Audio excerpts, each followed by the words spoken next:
So this will be a bit of a different stream. Psychology has been something that has always fascinated me ever since I was a kid. Um, I remember watching a show growing up called, I think, Mystery Hunters, where they investigated like different sort of like paranormal phenomena, and some of those were psychological effects, such as abilities for people to, how do you put it, bend spoons, um, to communicate with each other through, I guess telepathy. But as I grew older, I started to investigate more into the field and treat it more seriously and appreciatively. Psychology is a relatively new science compared to the other ones. Um, and it's a bit of a weird thing too, because when you're taking it in university, there's like the arts portion as well as the science portion. With other sciences, they have a much longer, I guess, formal history. Like with chemistry, sure, you had alchemists going back to like the Dark Ages and before that, but it was around the 1700s that things started to get more formalized under like, um, what was his name? Start with an L, Lavoisier, I think. As well as like the organization of the periodic table. Meanwhile, physics goes back even further, going to around like the time of Newton, because everyone, how do you put it, like you kind of needed engineers in order to learn how to do like, or create siege weaponry, how to create better boats, um, and eventually that got up to where we are now, where engineers like create buildings, create like vehicles, and other stuff. But psychology does have its perks though, because everyone is human after all, and we're all curious about things, how our brain works. I remember a quotation from my prof, which was like, the brain is the only organ which tries to understand itself better. Although personally, I'd argue that the stomach kind of also does that too, with how sensitive it can be. But I digress. So in this session over here, we're going to go over sort of some basic definitions about what memory is and how it works, and then we'll delve into techniques and other tips which can help you in the long term. So without further ado, let's get started. So what is memory? I'll borrow this term from dictionary.com.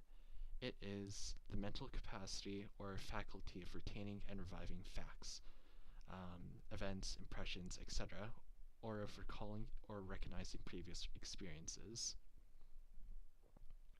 So it's different than just simply picturing something in your mind. It's recalling things that have happened to you already. It's different than imagination. Well, yeah, I guess it's a little bit different than pure imagination at that point, because this has more realistic grounding. Anyways, in terms of how memories are formed though, or what exactly they are, it was hypothesized that they were either like molecules, or that they had a specific location in your brain, such as, I don't know, your frontal lobe, or like in your hippocampus itself. But the science has shown that memories are basically distributed throughout the entirety of your brain, and different parts of the brain um, encode different aspects of that memory. So some of the major parts that you could look at are like the hippocampus, the thalamus, the amygdala. This one's pretty important because like this controls your fear response, and the cerebellum. So why is it important to learn about memory? I kind of went over it at the start, but for one, it's cool, like really cool. It's always nice to get more knowledge. It can help you learn, because memory and learning go hand in hand. You can't learn from your mistakes if you can't recall what your mistakes are, right?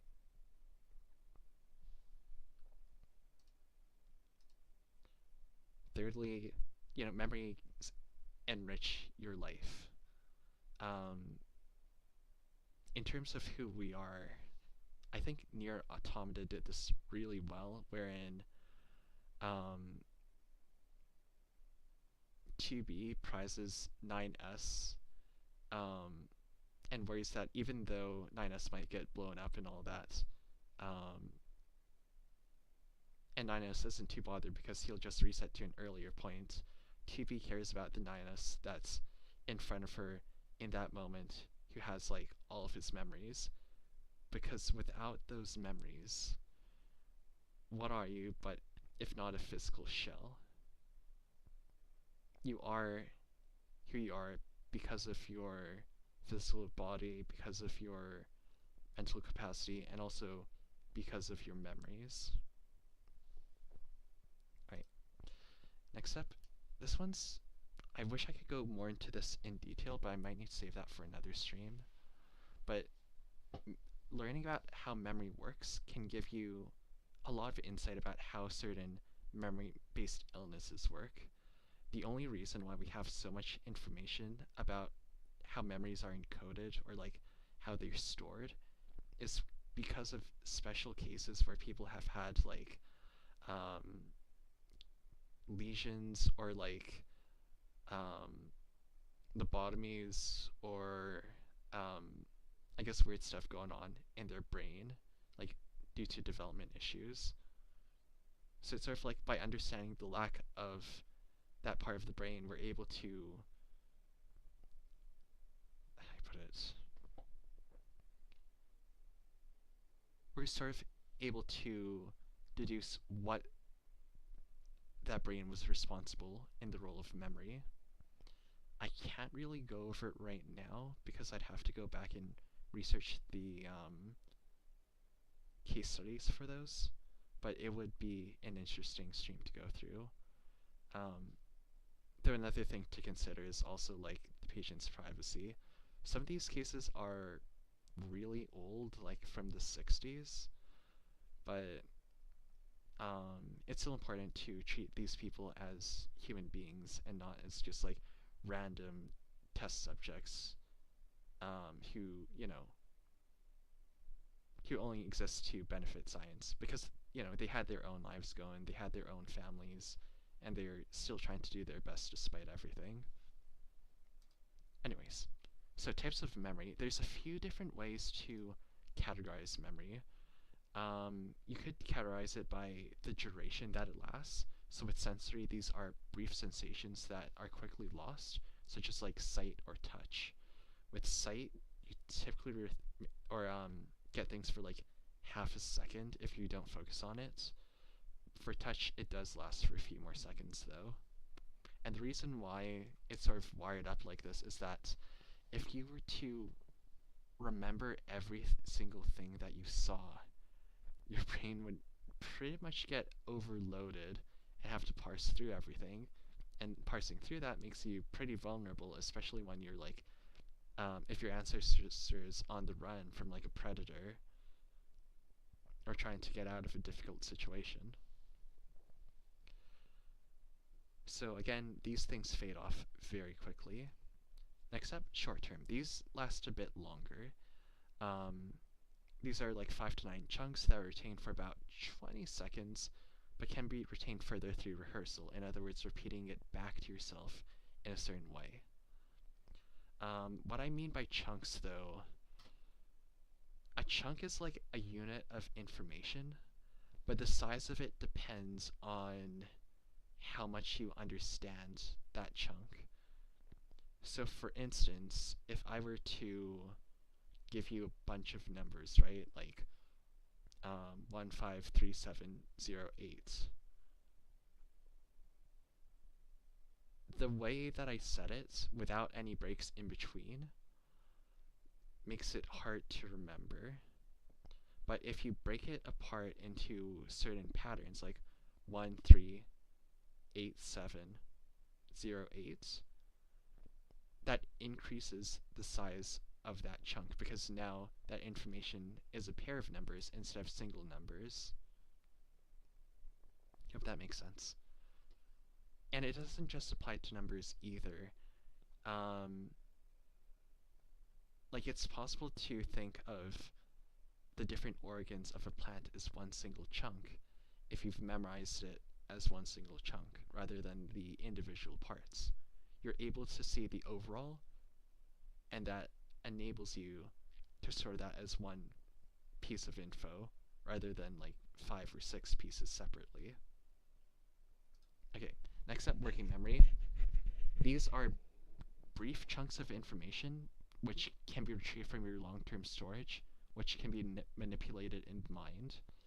So what I mean by that is like if you're doing a math problem, um, you could be trying to do the addition, subtraction, multiplication, or division in your head. So the working memory is really good at that.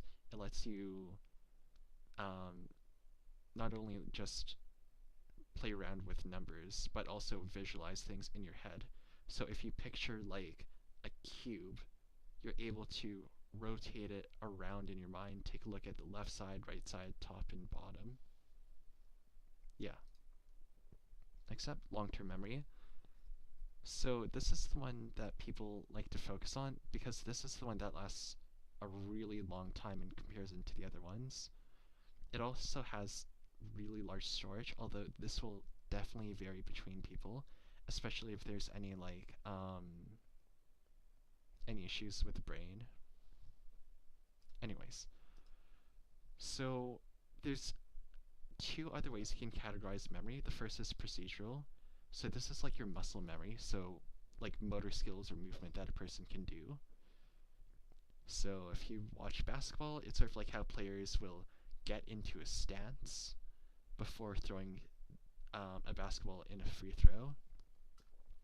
It could also be something as simple as like writing your signature onto a piece of paper. Um, you don't have to consciously think of every single line that you do. Eventually, you can just like um, write something down and sort of forget about it and turn your focus to other things. And what's cool about procedural memory is that even if you're, how do I put it? I'll show the next one. Even if your declarative memory, like your non-motor skills, aren't working, or like there's some sort of impediment or block to it, your muscle memory works on a different system, so it's able to still do those practice reactions even when you're not aware of them. I think there's a whole documentary about a guy with that condition basically, where he had this type of anterograde amnesia, meaning that he couldn't form any new declarative memories, but he was still able to learn new muscle memory. I'll have to find the link to that later, but it was just a really cool thing. Anyways, so declarative memory is basically all of your non-motor skills, like facts and concepts. So this could be as simple as like remembering your birthday to explaining the definition or spelling of a word. It's very broad. Anyways, encoding, this is the process of moving chunks from your short-term memory or working memory to the long-term. And there's multiple factors that can be involved in this. So there's 2 types of encoding. There's automatic, where you passively store information from like minimal attention. Sort of like when you're in a room and you notice that it's warm, and then when you sort of acclimate to the room, you kind of forget that it's warm.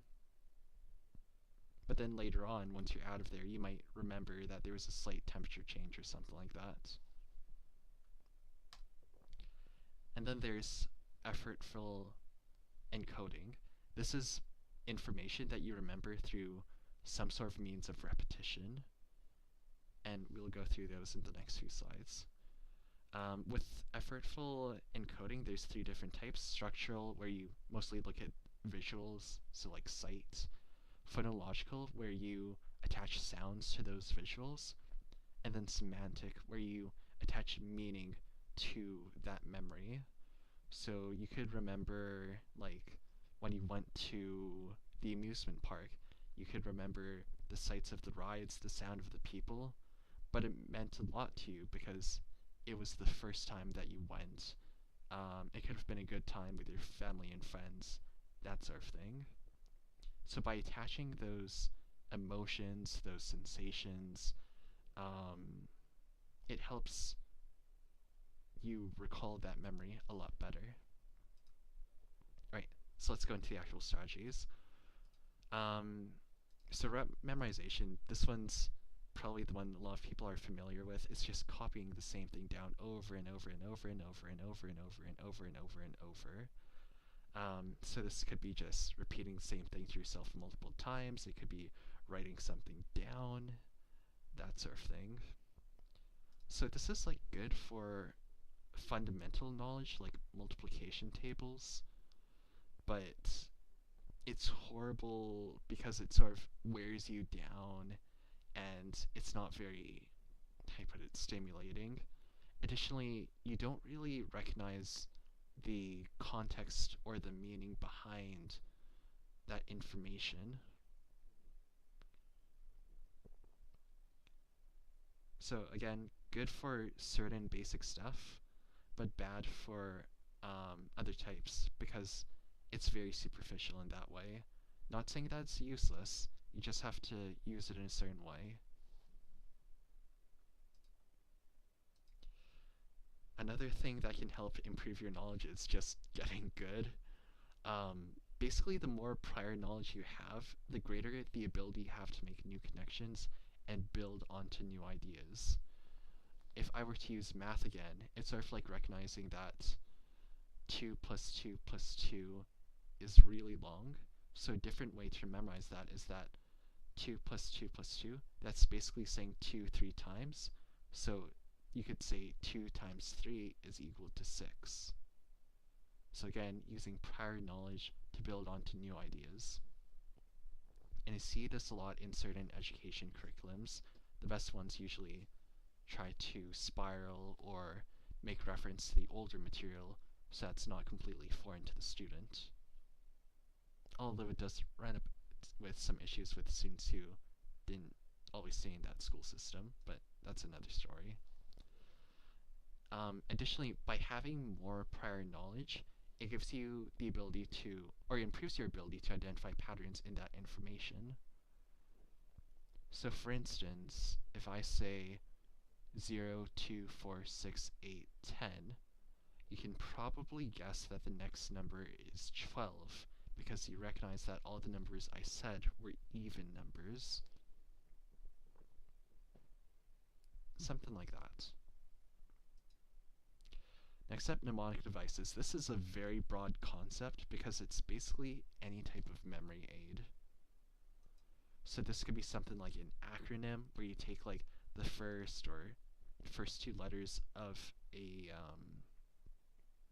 title and you arrange it into like a different word or phrase that's really short. So like face, this is something that's used a lot in music for recognizing certain, like where notes go on like, what's that word again? On your notes. You could also try using songs, rhymes, or sayings. So for instance, stop, drop, and roll. This is a mnemonic where you basically have to remember to, if you're on fire, to stop, don't panic, drop and try to deprive the fire of oxygen, and then roll around to further deprive it of oxygen. And then here's another one, every good boy deserves fudge. This is also used frequently in music to let you know where the notes are. Alright, so here are the ones where the involvement increases a lot.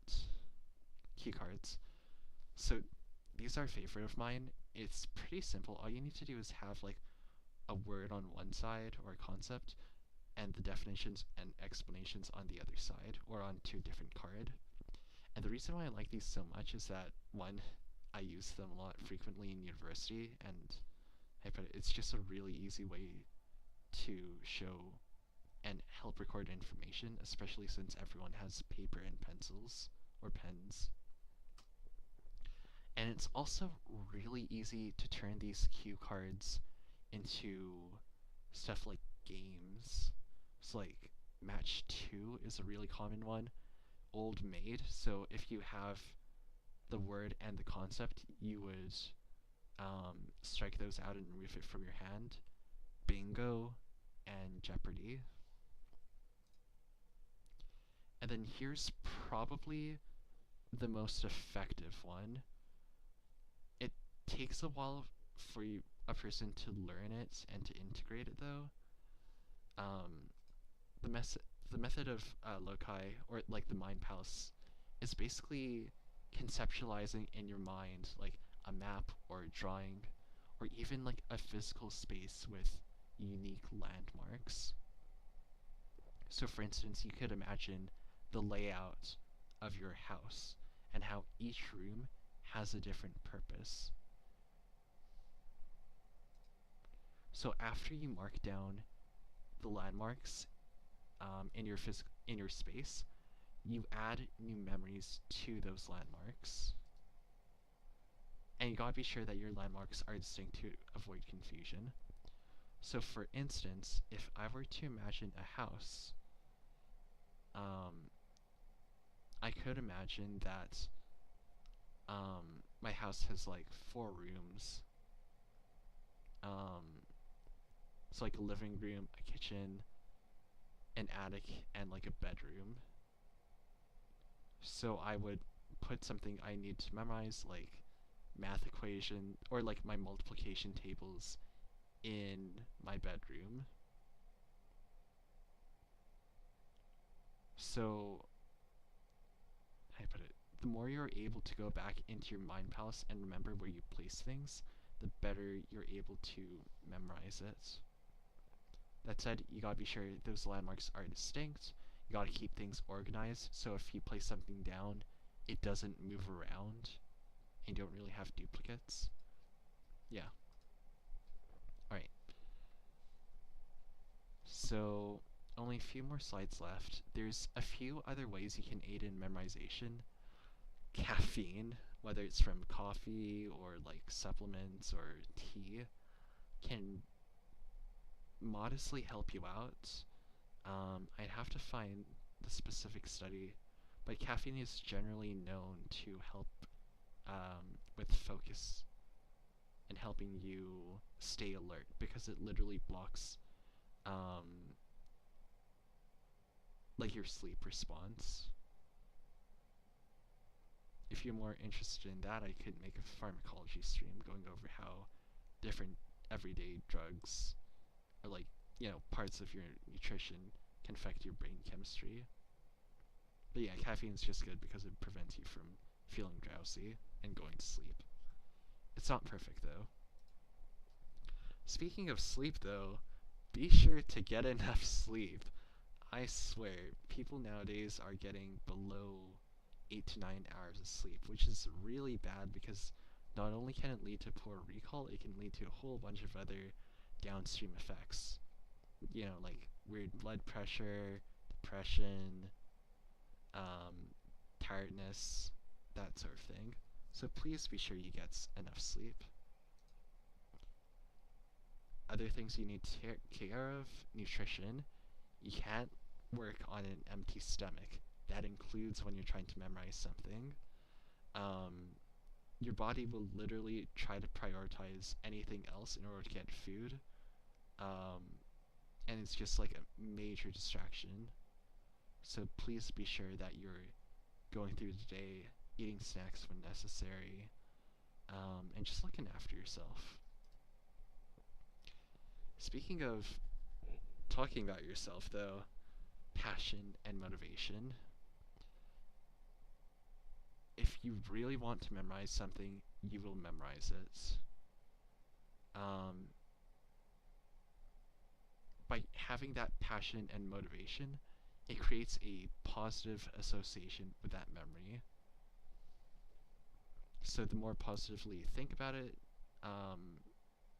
the better that is to retain it, I guess. Speaking of emotional states, be sure that you're memorizing your stuff in a non-hostile environment, especially if you can match it to the environment that you're taking a test in. So if your test environment doesn't allow for music, don't listen to music while you're studying. Um, if you're feeling sad or if you're feeling frustrated, maybe take a step outside and take a deep breath, readjust, and try to study again afterwards. Because your emotional state does affect um, your ability to learn. And I'll go over that next slide, I think. Multiple sensations. So, as I said before, memory is encoded across various areas across the brain.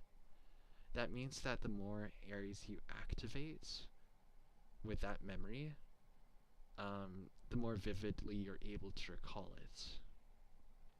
So stuff like sight, of course, very useful, sound, and also touch.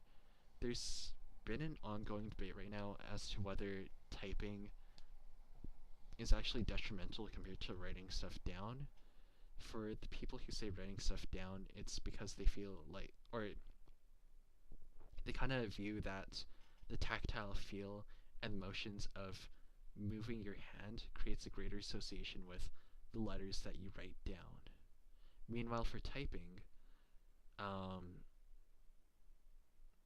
that connection is greatly reduced because um, if you're to write down the letter T, you just press one button and it's in there. So I'm hoping there can be more research that comes out about that to get actual clarification. But generally, the more sensations you involve, the more vivid that memory is. But things to avoid, though. Cramming. I swear, do not cram before a test. You will not make it.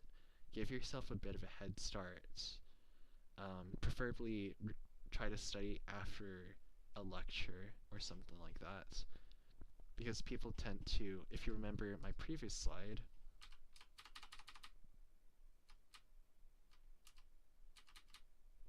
going all the way back. Nope, not too far. With this over here, if you're just listening to a lecture and you're not writing stuff down, it's likely it'll go into the short-term memory storage where it'll be lost after a while rather than the long-term storage. So again, review stuff at least once every day just so that you can consolidate that information. Next up, sleep deprivation. I said this before, get enough sleep. If you don't get enough sleep, you end up cranky. And if you're cranky, it can lead to more stress on you. When you're stressed, it triggers the fight or flight response, meaning that, or fight, flight, or freeze, meaning that if you feel like you're in a bad scenario, maybe you'll try to focus on purely running away from it. If you're in a fight scenario, you might be overcome by aggression and hate towards the subject rather than trying to come at it from an appreciative or understanding approach, which can lead to deeper knowledge of that subject. And then freezing, probably one of the worst reactions, because if you freeze, it means that you literally will not take in any new information until your body calms down and you feel that the threat has passed. So again, don't get yourself into a situation where you trigger that sort of fight, flight, or freeze response, or else you simply just won't be able to learn as efficiently. Brain injuries. Don't get knocked to the head.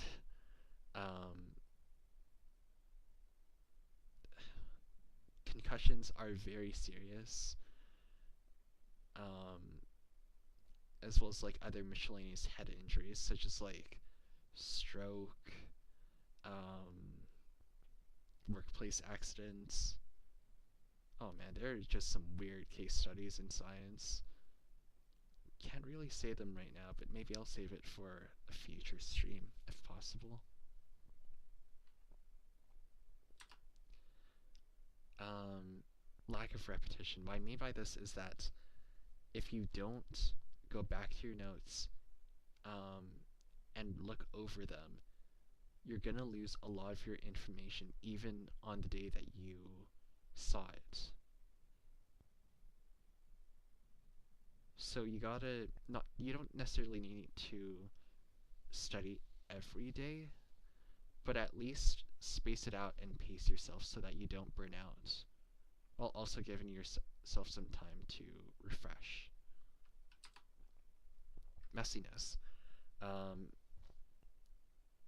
yeah, if you're really messy about your stuff, it becomes a lot more cognitively bothersome to how put it to find your information, because now you're not just like instantly crawling the information. You have to invest cognitive resources in navigating through your brain, through the pile of information around you, until eventually you find it.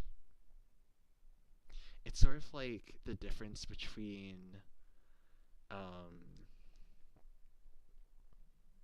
a library with all of its books thrown onto the ground and scattered around versus a library where everything is put in place according to like the decimal system. Alright. Okay, almost there. Another thing to consider is that don't just look at the visuals and the sound. You have to attach some sort of meaning to it in order to get to that semantic level. So don't just focus solely on memorization. You have to look at the big picture and also think of ways how you can relate that information to other parts of your daily life. The more connections you can make, the better. Not saying that sole memorization is bad. It's good for your fundamentals, but eventually if you want to build up to bigger concepts, and especially if you want to build towards applying that knowledge, you have to look at the big picture. Alright, so as I said before, memorization skills aren't a one and done. You have to practice over multiple days.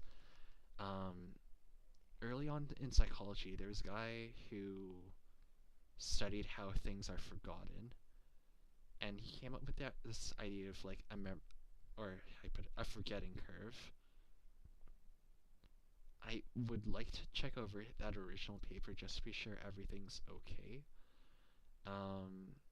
But this idea has sort of persisted where you lose most of what you experienced over the course of the day, and by day 2 you'll barely remember a lot, unless it has some sort of like meaning to it, or you've memorized, or how you put it, or you repeated that idea through rehearsal.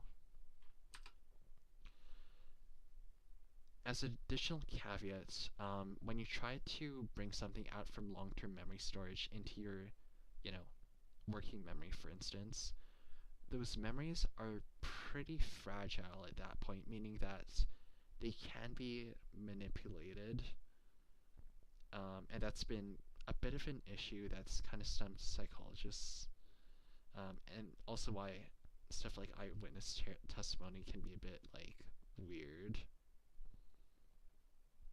or unreliable. Additionally, it's pretty easy to make mistakes, especially if you're going through questions and they sort of ask something called like leading questions, where they sort of word the question in a way to steer you towards a particular result. Sort of like, how positive would you rate this food? They prime you with the word positive so that you focus on the good aspects of that meal, compared to something like, how do you rate the food? That one is more neutral. It doesn't really prime you, so you can focus more on what you thought about the food rather than looking at the positive memories first. Anyways, that's pretty much the end of my presentation. I hope someone found this useful. This is very basic. They go into way more detail in this at any sort of university course. Um, but some of these techniques are things you can try out right now at home, especially the method of like loci and with the mnemonics, just trying to find interesting ways to create acronyms or, how I put it, rhymes to help you study. So if this turns out, I might be able to go through and make some more note or presentations like this, but it all really depends. Anyways, hope you guys have a good night. See ya.